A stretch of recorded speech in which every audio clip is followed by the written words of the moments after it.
Debbie says what? But we did have it. And so, oh, thank you, BH. Not going to bed till Betty gets 100 likes. We have 133 people in here. Maybe we'll get 100 likes before you got to go to bed.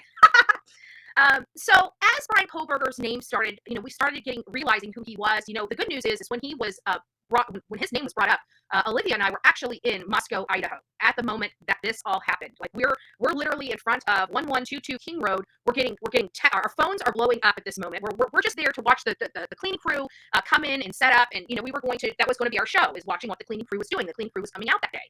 So then where the cleaning crew's there setting up, we're learning that this Bryan Kohberger's name. We're like, who the heck is Bryan Kohberger? So we're sitting there watching this whole event going on at 1122 King Road, where the cleaning crew's coming in, like they're getting tents up and stuff around the door so people can't see what they're dragging in and what they're dragging out.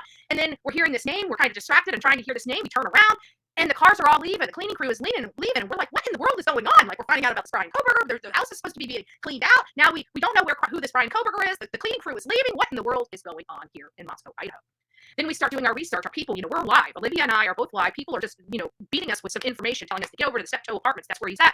So we're running. We're getting in the car. We're loading our stuff up. We're going in there. I got this one a-hole that's a photographer out there that wants to say, look, I got to get my shot and you're in the way. I'm going to move you. Well, let me tell you something, buddy. You put a hand on me or you put a hand on my equipment, you're going to be in jail. So you can work around me. But if you think you're going to move me, you got the wrong chick. That was to the extent of that conversation with this man. And let me tell you, he made sure he stayed out of the way of Bullhorn Betty the entire time we were there, and especially at the Steptoe Apartments.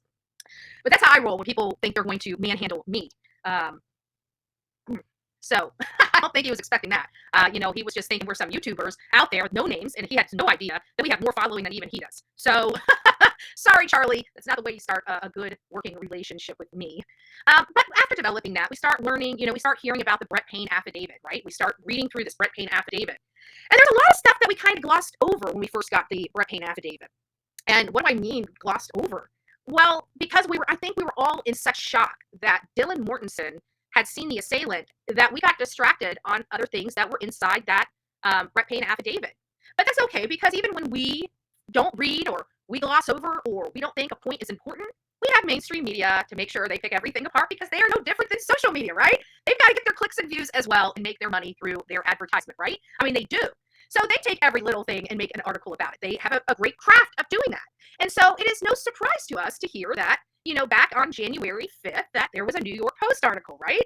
Like there's a New York Post. What is it about? It's about something that's insignificant. Or is it? Because the crazy part about this is we do know that Bryan Kohberger at some point had applied for this intern position at the Pullman Police Department. Remember that? The Pullman Police Department?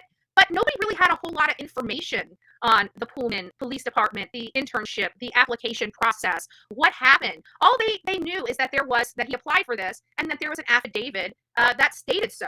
And actually, as a matter of fact, that particular affidavit and what's stated is right here. So in the Brett Payne affidavit the first document that us, the public, was finally able to review, basically states, based on information provided to Wazoo website, Kohberger is currently a PhD student in criminology at Washington State University.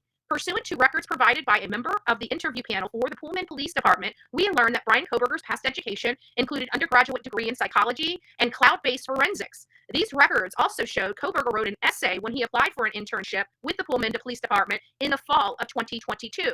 Kohberger wrote in his essay that he had an interest in assisting rural law enforcement agencies. Think about it, rural. Very specific, rural. So he's looking for law enforcement that are out in the boonies, not something in the city, something in the boonies. And now that we know who Bryan Kohberger is, it's a little scary to think that he wants to be part of rural law enforcement. So his interest is in rural law enforcement agencies with how to better collect and analyze technological data in public safety operations. Kohberger also posted a Reddit survey, which can be found in an open source internet search. The survey asked for participants to provide information to understand how emotions and psychological traits influence decision making when committing a crime. You guys remember all this, right?